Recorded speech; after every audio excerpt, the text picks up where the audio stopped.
When we go out to eat, we never agree on where to go. I want burgers! Pizza. Tacos it is. The one thing we do agree on is we all want unlimited high-speed data. That's why we switched to Metro PCS. Stop by Metro PCS with the whole family and get 4 lines with unlimited LTE data for just $100, period.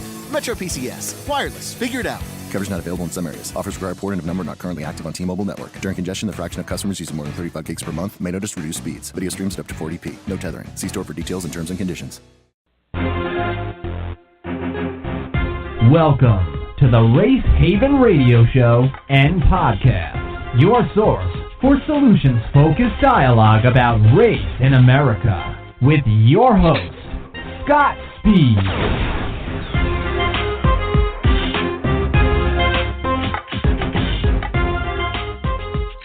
Hello and welcome to the Race Haven Radio Show and Podcast. My name is Scott Speed, and I am the facilitator of the dialogue.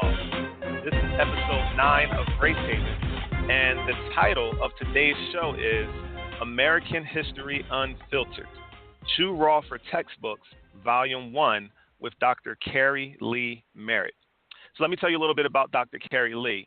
Dr. Keri Leigh Merritt examines the intersection of class, race, labor, and law in the 19th century United States. She has been the recipient of multiple awards, both for her doctoral dissertation and her master's thesis. Keri Leigh served as a teaching assistant during her early years of graduate school and subsequently taught classes as an instructor at the University of Georgia.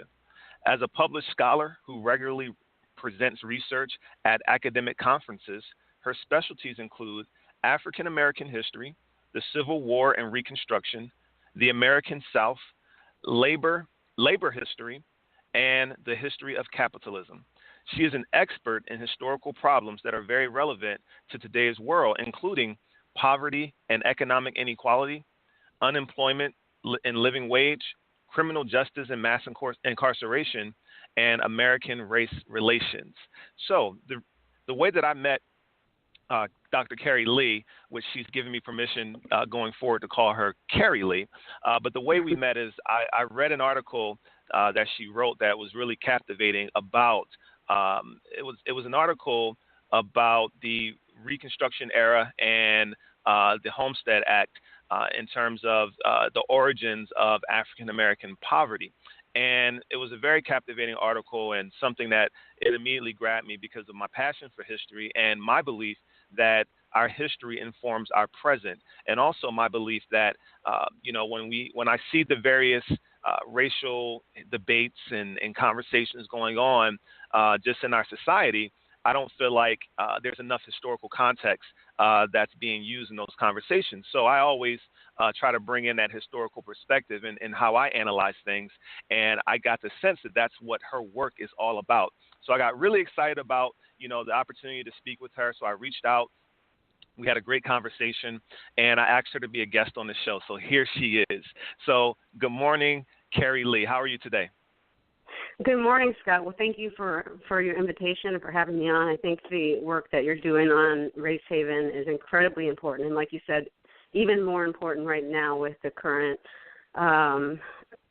pretty horrible political climate, certainly the worst time racially that I've seen in my 35 years on Earth in America. And it's a very scary time. So you're absolutely right that we need more history informing the current debates. And also, I think that's part of the problem, how we ended up here in the first place, is that I think a lot of scholars, historians, sociologists, social scientists aren't really speaking to the press anymore. There's a big divide between journalists and academics and people who are making the actual public policy. And so there's a big disconnect, and that's certainly driving the kind of anti-intellectual rhetoric that we're seeing, a lot of racist, xenophobic rhetoric that's going on in the current political climate. But thank you very much for having me. Oh, and it's my pleasure, and I appreciate you taking the time to come on and share your knowledge with us. And you just touched on a very interesting point that I'm going to add to my notes. Is I'm going to come back to and ask you a question about what you just said about the media and the disconnect between academic scholars and the media, because I just realized that, I don't see very many academics and scholars coming on being a part of these roundtable debates that they often have about race in America on the various networks. So we'll come back to that. But to start the show, what I'd like to do is, because this is a show about race and ethnicity, and because we like to celebrate ethnicity on this show, I'd like to ask you to start out by telling our listeners, what is your ethnicity and where did you grow up? I actually was born in southern Mississippi while my parents were at school there, but I am a deep South Southerner.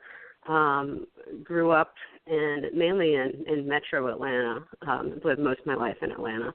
But I have family through all parts of the deep South. I am white, but part of my theories on race in America is that the vast majority of Southern white people are actually mixed race and just don't know it. And I think that the current genome processes and all of the kind of DNA gathering that's going on will eventually prove that. I mean, if you look at, I have four grandparents throughout. One was from Louisiana, one was from South Carolina, one from Georgia, and one from Alabama. And DNA on all of them proved that they had sub-Saharan African ancestry in them. So it just goes to show you that once you've been in the South long enough, there's been enough racial mixing in America that I don't think anybody who's lived here for centuries can really describe themselves as a single race. But very growing up, sorry, go ahead. I was just saying that's very interesting, but please continue. I think growing up in the South too, I probably identified more from a lower economic class, and my mother grew up in a mill village house actually in upcountry South Carolina, and that was a very informative process for me. And probably really kind of pushed me towards to becoming a historian, was seeing how the ways in which poor whites and African Americans interacted. It was almost like once you were poor enough as a white person, even if you were incredibly racist, you still had to have some interaction with African Americans, and it always went against that theory that I'd been taught in school, the strict segregation. But seeing that in practice showed me that it wasn't really happening among all classes of whites. So that definitely was a very transformative process for me as a child, seeing that. Wow, that's very interesting insights. So let me ask you, when you said that you're white and you said, your theory on race is that everyone is, has some mix based on our history, our unique history in the American South. Let me ask you this. Do you know your European roots? Do you know which countries that your family identifies with? Well, obviously the Louisiana part of the family is very much French and Creole Spanish, but the rest of them, it's just a huge European hodgepodge, Scotch, Irish, English, French, everything kind of thrown in there, any kind of Western European. But being in the South for centuries, you don't have the kind of new school Eastern European ancestry a lot of the times, the Italian and stuff like that, But yeah, Western Europe's all in there. Okay, because my theory on race, and that I've recently come to because some information I've come across and some research I've done, I find it interesting just in thinking deeply about how you said that you mentioned white people and then you mentioned African Americans, and I've more recently became to question that concept of why are white people and black people in some instances the only races or ethnicities that identify with a color.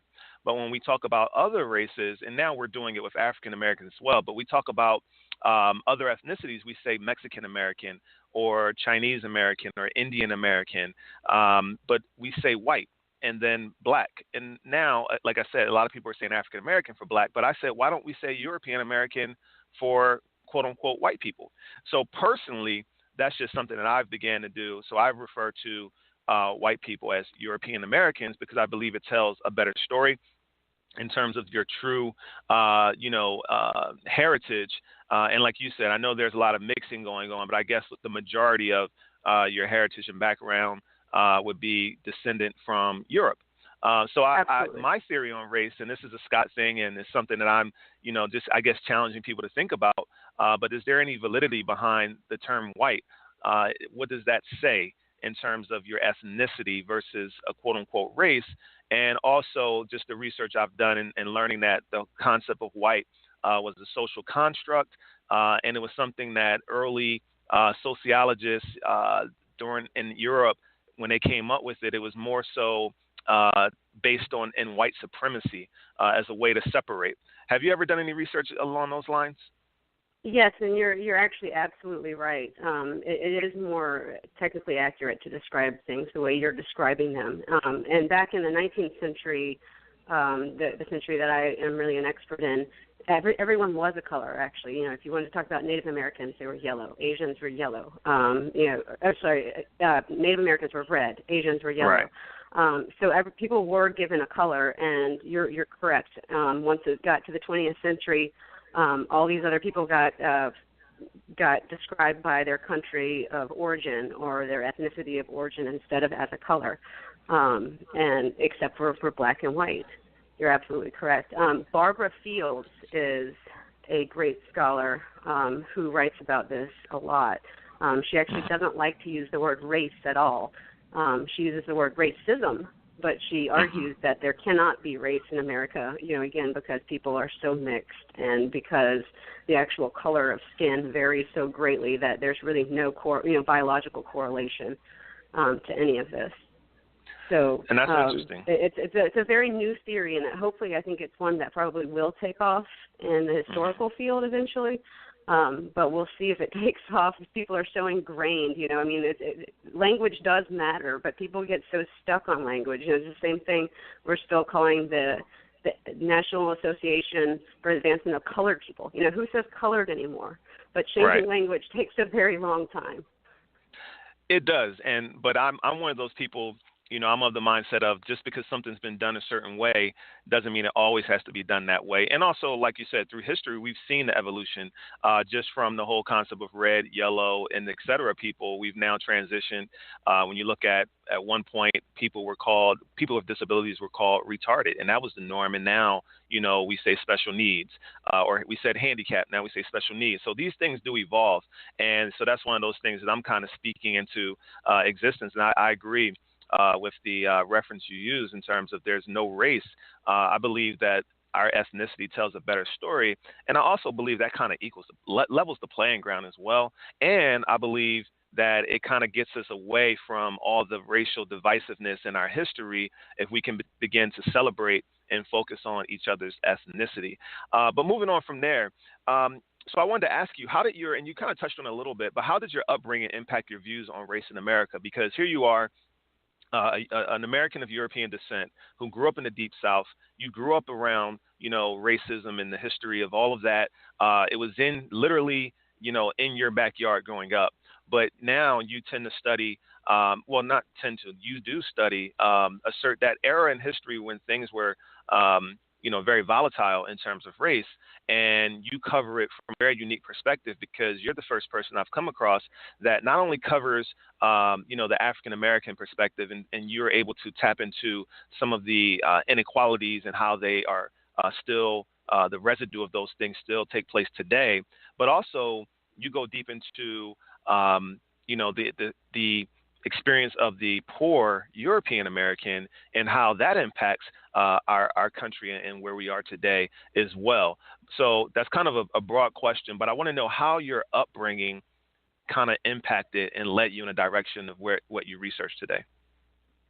Sure, and I'm probably going to get deeper with you than I think probably most white scholars are ever willing to admit. But it completely informed everything I do. I grew up not so much with my immediate family, my parents, but obviously a lot of my extended family were incredibly racist. I grew up hearing the N-word. I grew up hearing things like that.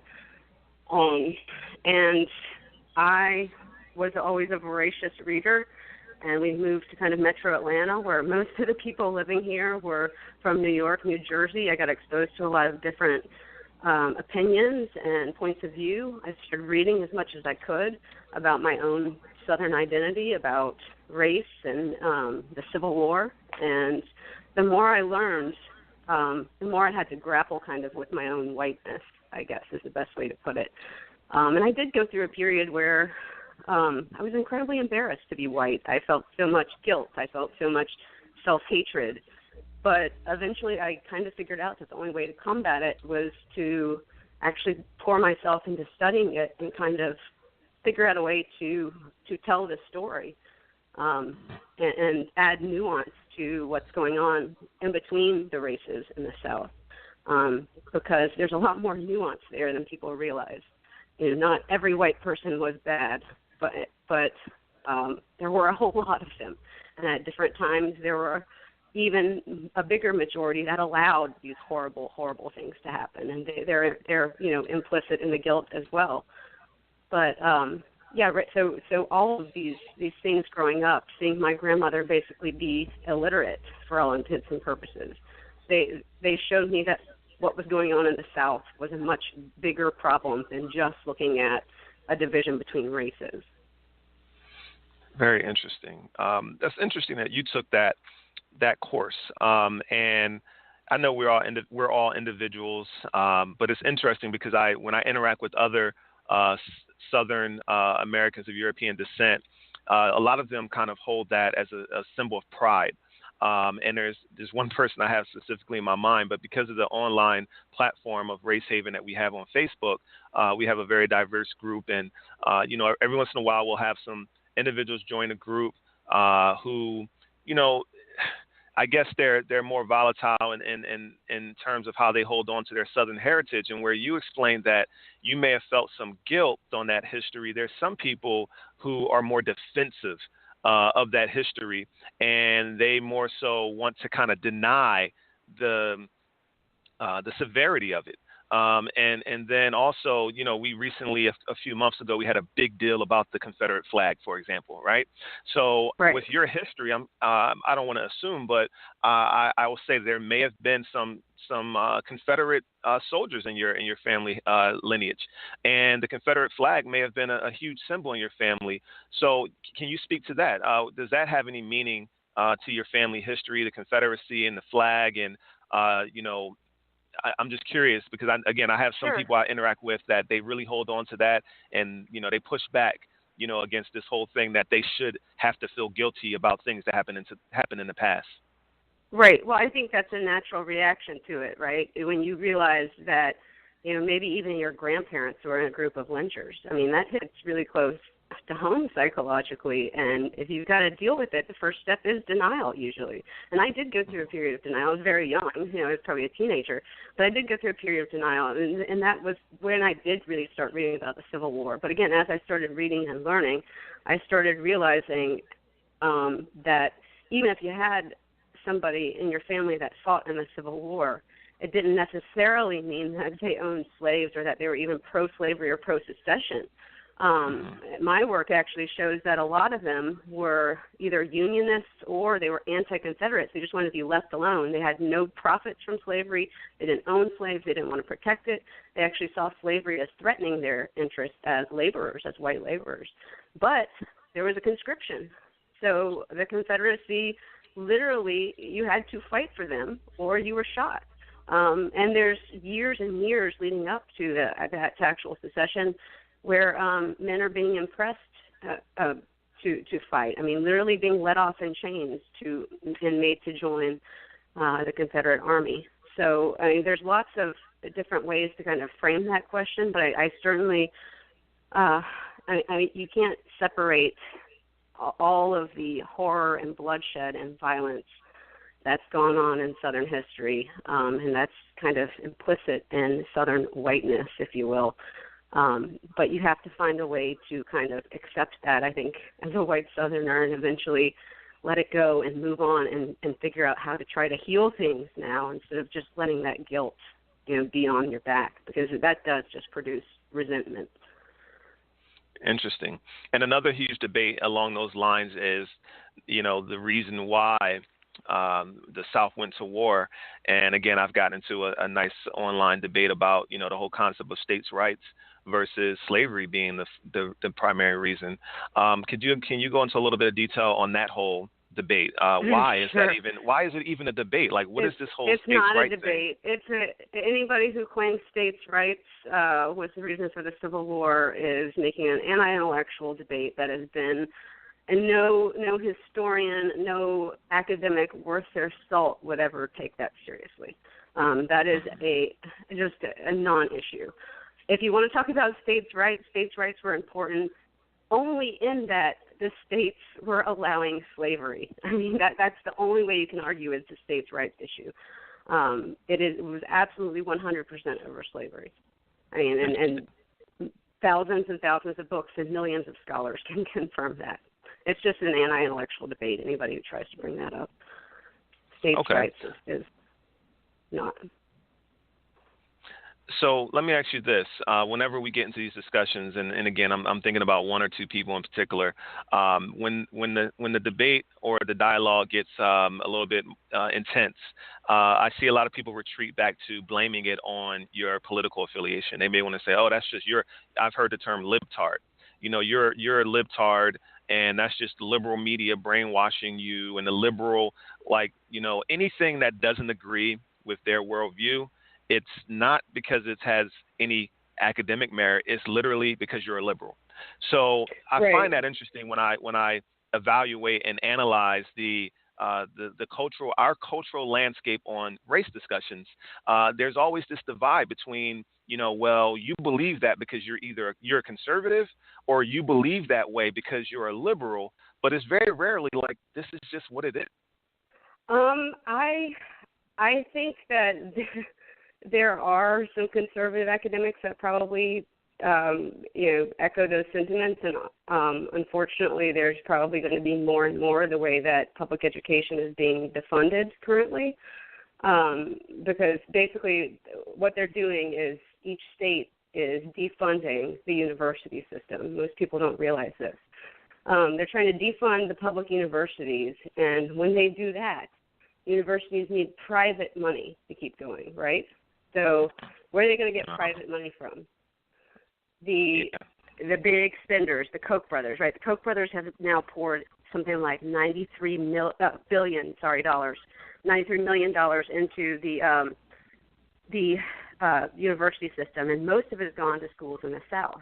And when they do that, they have the power to pick professors, and they can pick professors based upon their political beliefs.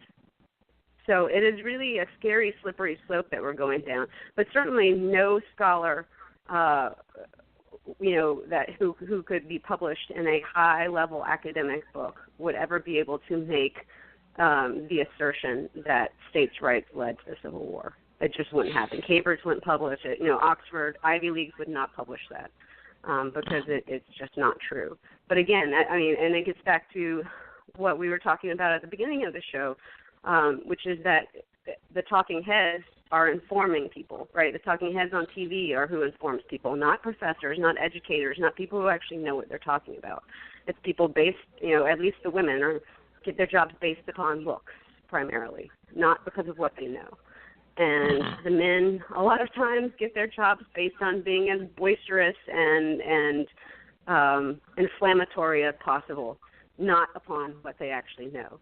These are not journalists like Edward R. Morrow. These are not really learned intellectuals interviewing people or trying to get to the truth. This is entertainment TV, and I think that is to be blamed for a lot of what's going on in our current political economy.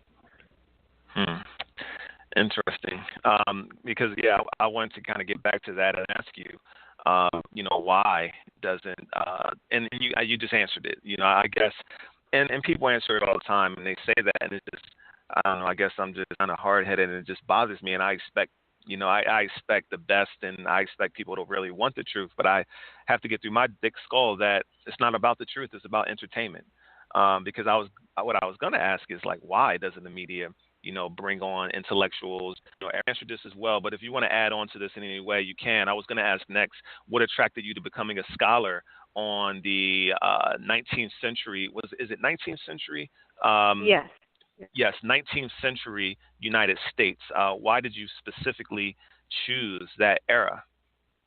I think it's the most interesting. I mean, I've always been drawn to it because, I mean, the biggest sin of our entire country, right, is slavery. You've got to get to the genesis of what was going on in slavery in order to understand the soul of America. And on both sides, whether no matter what race you're studying, you've got to understand slavery to understand American history. So I always wanted to start with that, and then I thought, it's a natural progression into the Civil War, which again, just completely, I mean, you want to talk about devastation of a nation when you've basically got estimates as high as 700,000 to 800,000 people dead over a period of 5 years, and then you've got another demographic catastrophe that's happening with freedmen and women after the Civil War, where they're just dying from disease and starvation and poor health care. But so that whole era, and then getting into Reconstruction, which is probably the most understudied time period of American history, is Reconstruction, and it may be the most important in determining what is happening today. What's going on in our nation today. Almost all of these policies can be traced back to Reconstruction.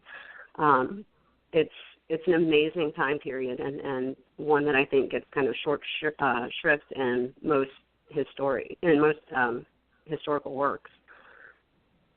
I find that interesting because, and you see online and in the media and social media, these big racial debates. Every time there's a big news story that's race-based in this country, our country, just kind of feeds off of that. And what I find interesting is what you said.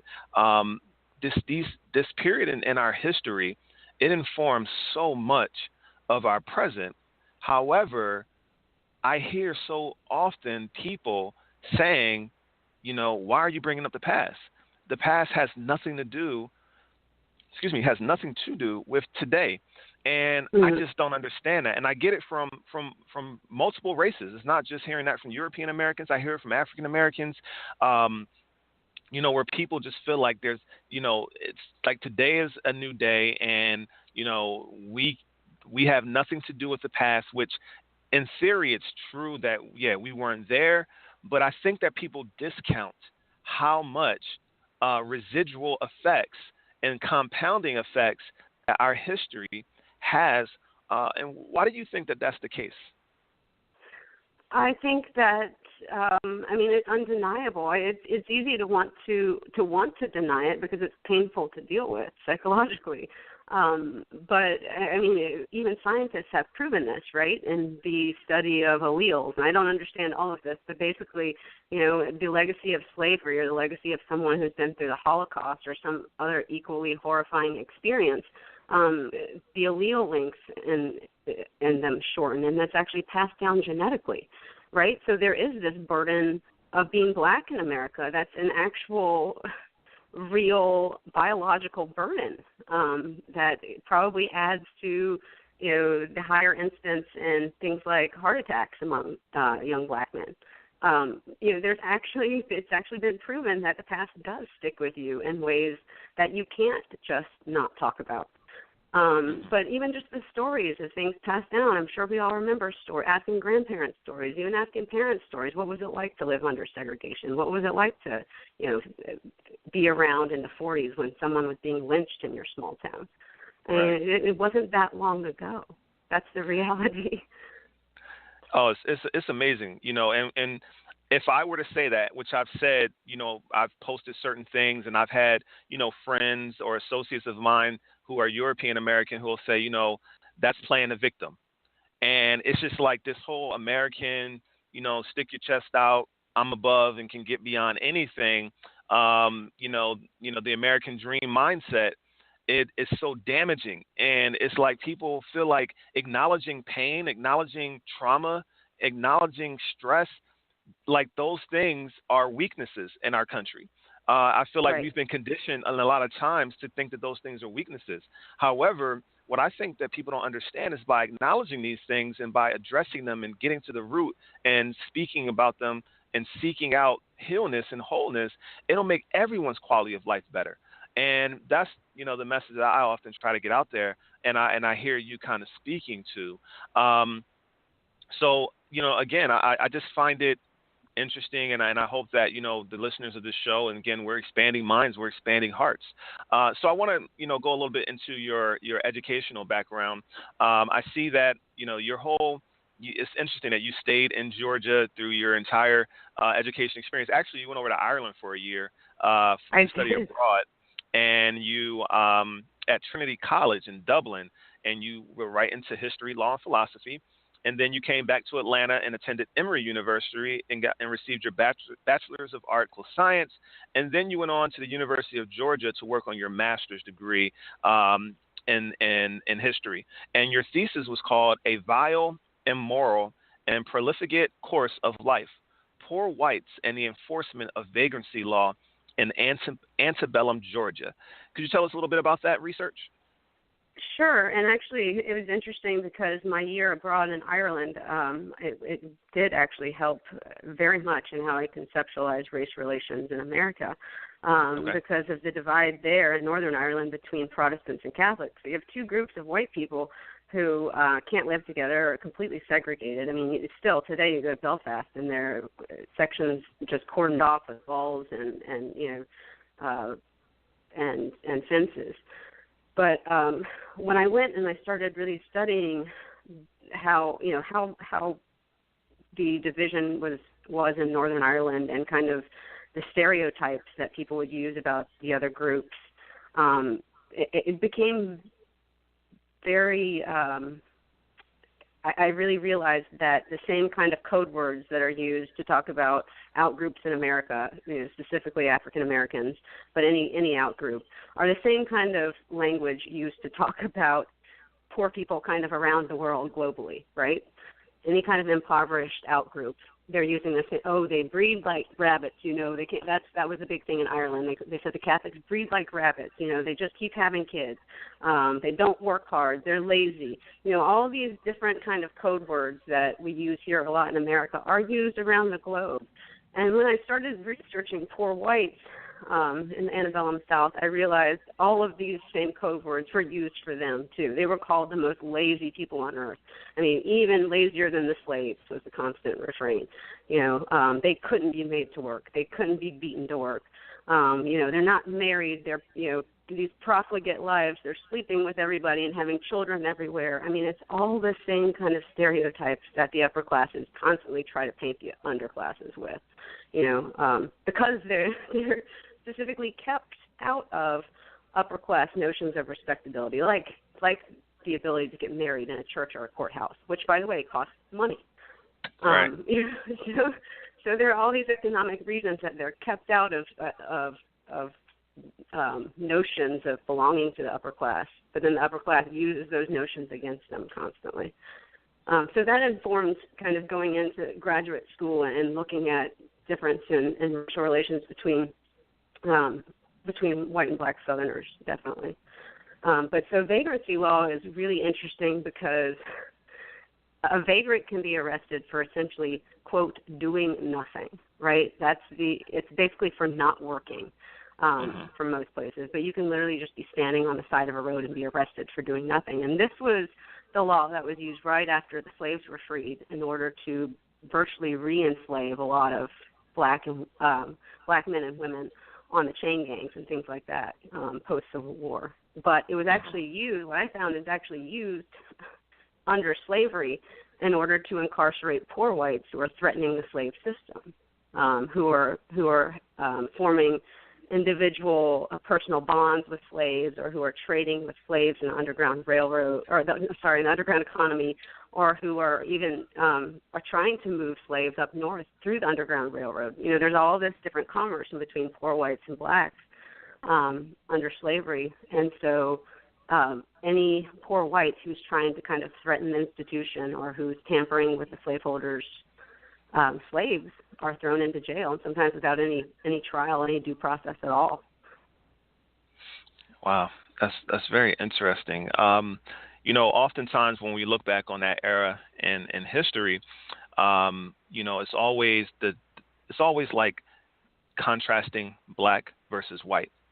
But very few people, like I said, I've read about, have actually looked at some of the repercussions of that era on poor white people, and realizing that there was another class of people who were actually being denigrated in a certain way, which was the poor white person. And when you said, what you said about how the upper class, said that they were even lazier than slaves and things like that, I have to imagine that probably fueled some of their resentment towards African Americans, especially when they were freed, and maybe was the fuel behind some of the violence and the anger during that Reconstruction period that led to the KKK and the lynchings and all the various, acts of violence towards freed African Americans. Is there any validity to that? Absolutely, absolutely. I mean, the master class, as I call them, the slave owners, were incredibly adept at creating these campaigns of fear, is what I call them. And they have precursors to the KKK before the Civil War, for decades before the Civil War, where they used vigilante violence to kind of terrorize people into accepting and maintaining slavery. But so basically I argue that segregation doesn't happen until Reconstruction. And it's very, very hard for slave owners to keep blacks and poor whites apart under slavery.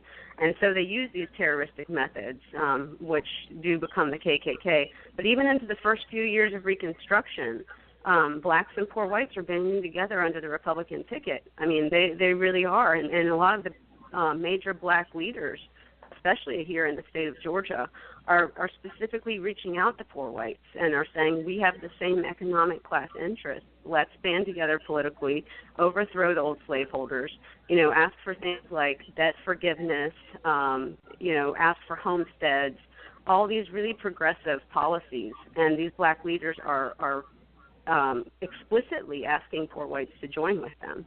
And things don't really change for the first few years until the vigilante violence gets so bad that the Klan is going out against not just blacks but poor whites. And I think the terrorism finally gets to the point where poor whites acquiesce and just, fall into line.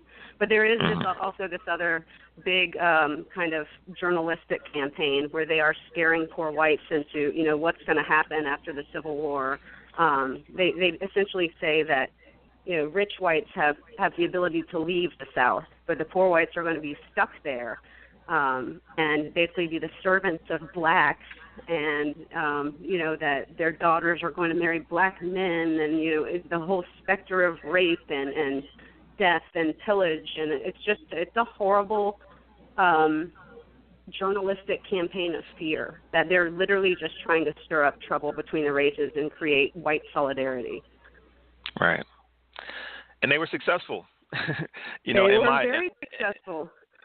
Yeah, in my estimation, they were very successful. Wow, it's just fascinating. And again, I see some threads of what you're saying that still exist today. And my inquisitive mind, I just want to know what gets into the hearts and minds of men that would make them want to do these things. Like, why is this necessary? I just don't get it. But moving on. So you eventually move on to work on your doctorate degree, your Doctor of Philosophy and History at the University of Georgia, and your dissertation was titled "A Second Degree of Slavery: How Black Emancipation Freed the Deep South's Poor Whites." Very interesting. Could you please give us some insight into that?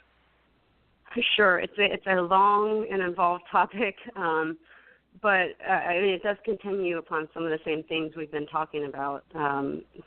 I just argue that poor whites, who I say are about a third of the white population in the Deep South, were actually hurt by slavery. And I don't compare it to any of the brutality, any of the horrible things that slaves have gone through themselves. That is in a different class altogether, so let me just state that out there.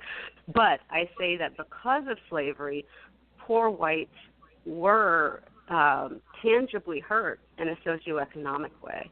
right? Because slavery was so incredibly profitable, and basically in the 1840s and 50s, all the slaves from the Upper South, or most of the slaves from the Upper South, about 1 million of them, are being sold into the Lower South, and they just flood the labor market. And so there are literally no jobs for landless whites because they can't compete with brutalized slave labor. You know, when somebody's being whipped, you know, almost to death to be made to work harder, you can't compete with them. And so they're either unemployed or underemployed. There's no way for them to buy land. The states are not educating them or their children at all, so most of them are illiterate.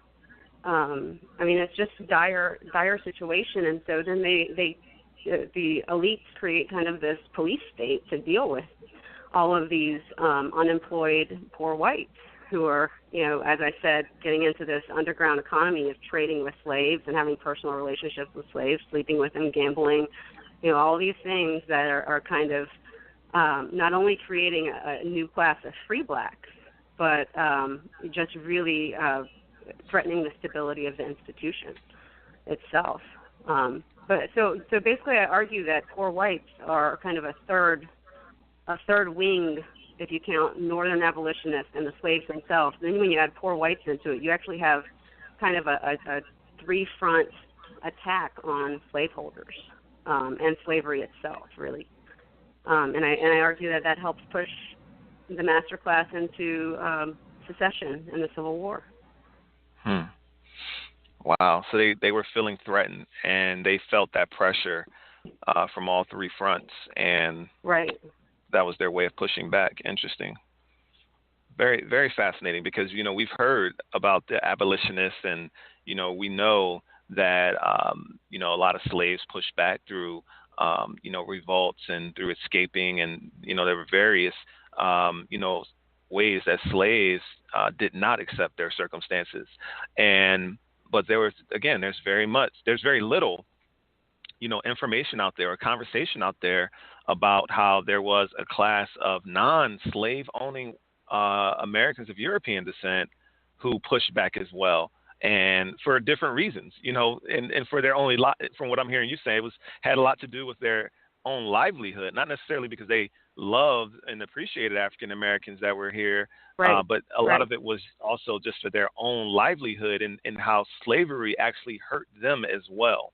And I don't think that's never been in my worldview as I view history. It's like, you know, and again, it's masterful how, you know, our country, the powers that be, and I think it's still safe to call the master class, historically, how they've framed the narrative.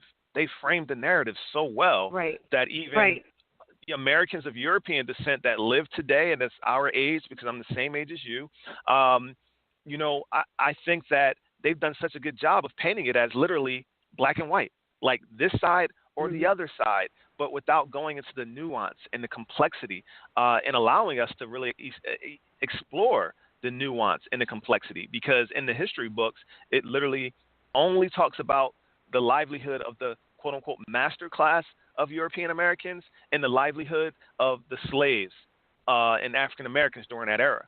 It doesn't talk about the freed African Americans that were, you know, living free in that era, and doesn't really talk about those who owned. You know, we learn about African Americans who actually owned slaves as well, or even Native Americans. You know, even some Native Americans owned slaves, and I mean, it's just like you said, it's so complex, and there's so many, you know, so much in there, but you know, there's no, you just don't hear about it. And think about who has written our history, right? Who has written American history up until the last 20 or so years has specifically been white men, or, you know, of European descent, in your way of speaking. And my point is, a lot of Southern history was actually based on this one historian, Frank Owsley, who just made up statistics, literally an academic fraud. But still, you know, his whole thing was all white people were united over slavery. Slavery didn't hurt any white person. You know, they should have all loved it. And every single scholar pretty much, I shouldn't say every single scholar, a lot of scholars today just still take him at face value, even though he was an unabashed racist and was literally writing these things with his made-up numbers in order to kind of, you know, redeem Southern history and the old Confederacy. And yet we're still using his garbage academic And I will say that it is really hard to get at poor whites because they're illiterate, right? I've had to do a whole lot of research most historians have never had to do, and probably go through thousands and thousands of more documents just to try to find a shred of evidence on people who left no written records. At least people who study slavery have this huge collection of records that was taken in the 1930s by the WPA, the Works Progress Administration, during the Depression. They went around and interviewed all these 70 and 80-year-old ex-slaves. And so we literally have thousands and thousands of interviews with ex-slaves that are talking about their days of slavery, talking about Reconstruction, but we have almost nothing akin to that for poor whites. Wow. And so it is, a lot of it's like going through legal records, just combing through newspapers, trying to find some little shred of something. Mm-hmm. So I'll give people a break on that a little. Let's just hope that once they read my book next year, they will be brought kind of more into the conversation about how things really went in the South and in the nation. Wow. Yeah, that's our only, because, when in my mind I'm thinking like, well, how do you fix that? What's the solution? And, I think that the solution is, people like you, and the work that you're doing, and the fact that education literally never stops, and the beauty of the internet. We're so fortunate that we have a chance to kind of, because we live in this information age, and because of something like a podcast like this, and we're able to spread these diverse messages in a way that's never been done, where it's going to fall on some ears, and those ears are going to be able to share with other people and inform other people. And then, I think that, generations going forward will be more informed, like never before. And it'll be harder to hold on to some of those false beliefs because you have all this wealth of information, and it's hard not to get a diverse viewpoint. Even what I call non-productive banter that goes on social media, it's still from diverse viewpoints. So it still forces people to kind of question their assumptions. And I think that that's very healthy. So I guess the last thing that I'll cover as time is moving along here, you mentioned your book.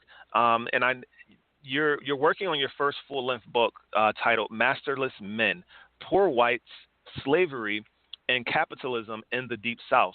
And for our listeners, it's going to be published by Cambridge University Press in 2017, which I want to say congratulations, because that's a big deal in the world of academia to be published in Cambridge. And it speaks to your history. And I want our listeners to know that Dr. Keri Leigh, she's received numerous rewards or awards for her dissertation and her thesis that we just briefly touched on, because she's covering new ground.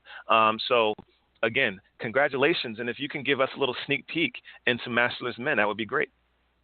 Oh, sure. Thank you so much. So, again, it is kind of making my dissertation, which I just gave a brief intro to, into more of a national story. So kind of then placing poor whites in the South at the center of America, and how they not only help shape kind of what's happening with land policy in the West, and kind of getting into theories of the Homestead Act, and how do we shift population in the U.S. in order to make things more equitable. And of course, the Southern slaveholders blocked this at every point. They did not want non-slaveholders and poor whites to be leaving the South and populating states that could then vote slavery down. So, there's this land component to it. But then it also gets into several chapters on labor law. And I argue that there are different forms of unfree labor, even amongst whites in the antebellum period. They're still binding out children. They're basically indentured servants. But, these children can be whipped. They're not usually given a reading and writing education. They're taught to trade and basically just made to work. But even through the criminal justice system, there's actually people usually think convict leasing and things like that are happening in Reconstruction, but they're actually happening to white convicts during the antebellum period.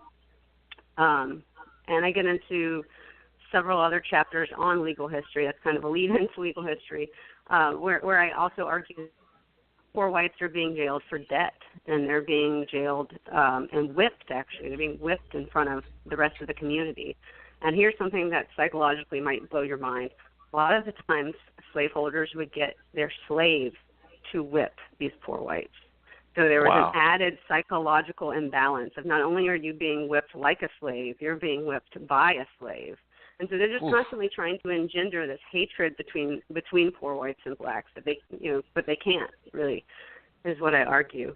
And probably my most provocative chapter, I argue that we can't look at the criminal justice system by itself in the South and even in America today, that we have to look at the criminal justice system as being a part of this triumvirate of private violence against the underclasses, and then you've got the criminal justice system, and which I classify as public violence, and then you've got this vigilante violence system, which we've talked a bit about with the Klan, but as we see today, even at Trump rallies, it's still alive and well, and that all three of these systems actually work together, and that vigilante violence in America and mob violence in America has always actually buttressed the criminal justice system, that they've worked together in tandem to keep people silenced and terrified.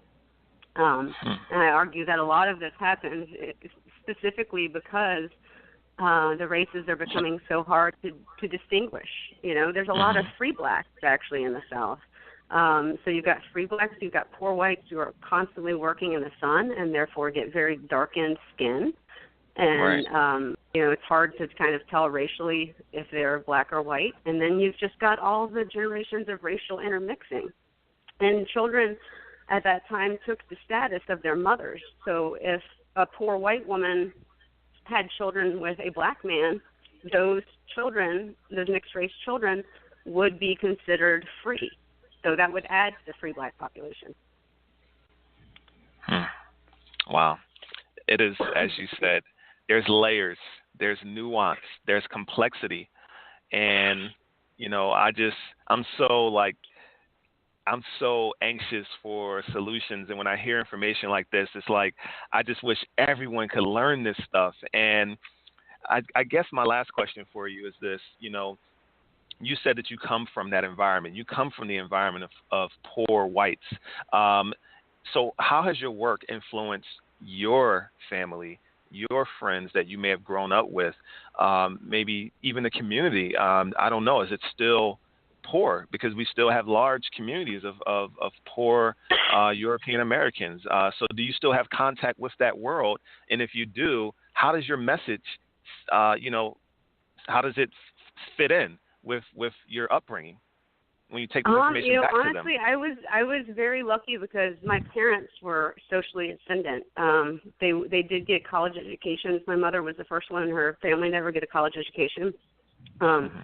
And they were solidly middle class by the time I was a teenager. So I was able to go to college, without paying for it all by myself. I was able to do things that somebody from a poor background wouldn't be able to do. And I will always acknowledge those financial privileges that I had. And I went to amazing public schools, that we were able to move to an area to be in a good public school system. So I honestly don't have kind of contact with the old places that maybe my mother grew up with. But interestingly, by way of becoming a graduate student and by way of getting back into academia and kind of the crisis that's going on now, the way they're paying people, a lot of my friends now technically are impoverished. If you want to use statistics, they're technically impoverished because they're working at universities, teaching your children, in colleges for an unliving wage. I mean, it's not livable. It's not sustainable.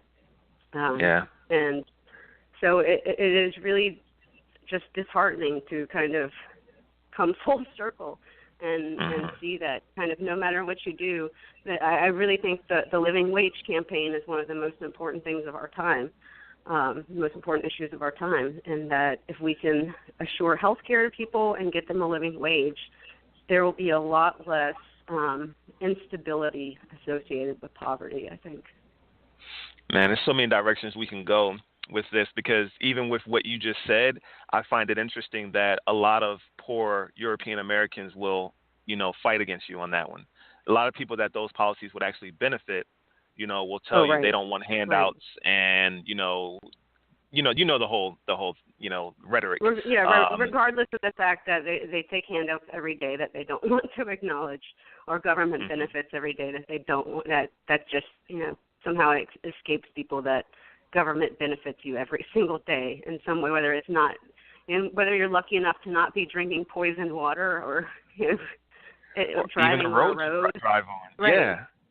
Oh, it's amazing. I just don't understand humans sometimes. It just boggles my mind how we cannot see these things that are so, so clear. And I'm not saying that, every policy and everything is absolutely perfect, but I just think this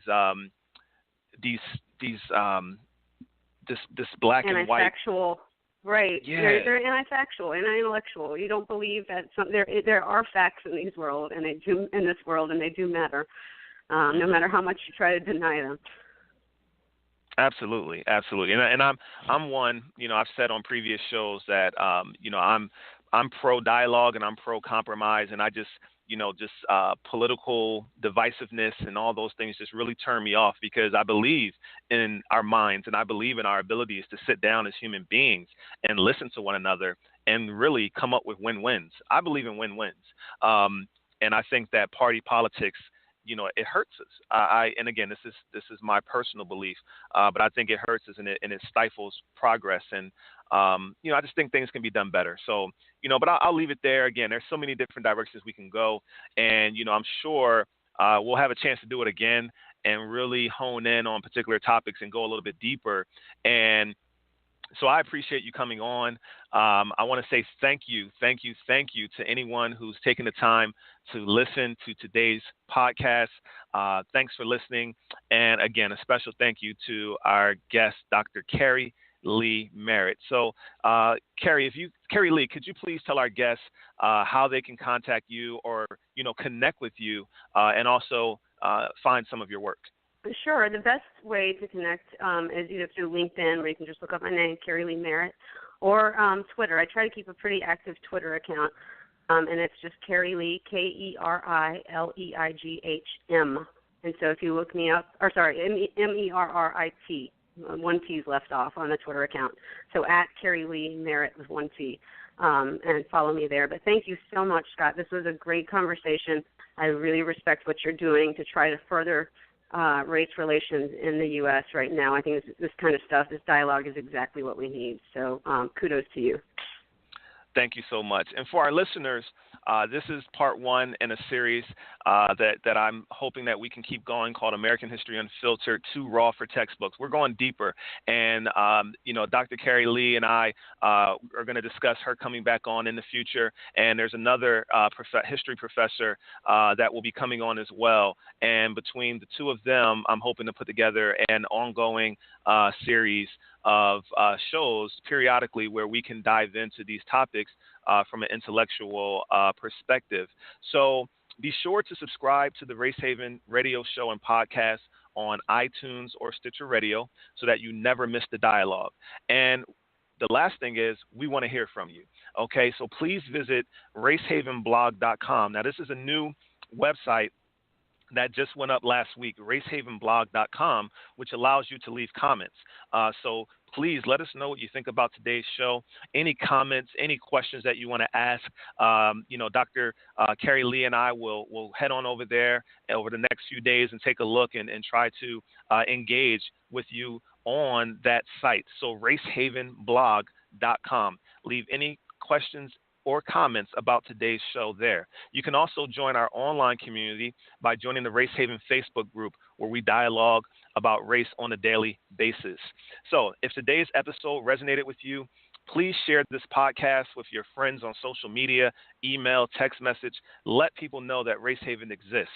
Race Haven is a safe place for people from diverse ethnic, religious, cultural, and political backgrounds to bring their race-based perspectives, questions, assumptions, frustrations, and experiences to engage in thoughtful, honest dialogue in an effort to transcend race in America.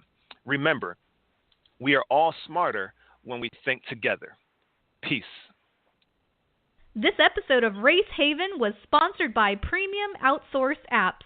Do you have an idea for the next big web or mobile app, but you don't have coding skills? Are you a business owner that is looking to elevate your brand by creating a mobile app for your customers? Premium Outsource Apps offers superior apps at superior prices by combining a team of American-based project managers with talented and experienced engineers from overseas. Visit premiumoutsourceapps.com today to learn about our 50% less guarantee.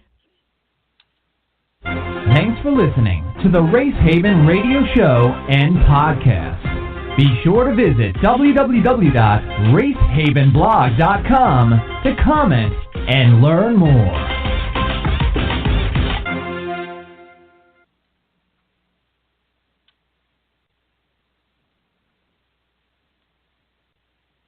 When we go out to eat, we never agree on where to go. I want burgers. Pizza. Tacos it is. The one thing we do agree on is we all want unlimited high-speed data. That's why we switched to Metro PCS. Stop by Metro PCS with the whole family and get 4 lines with unlimited LTE data for just $100, period.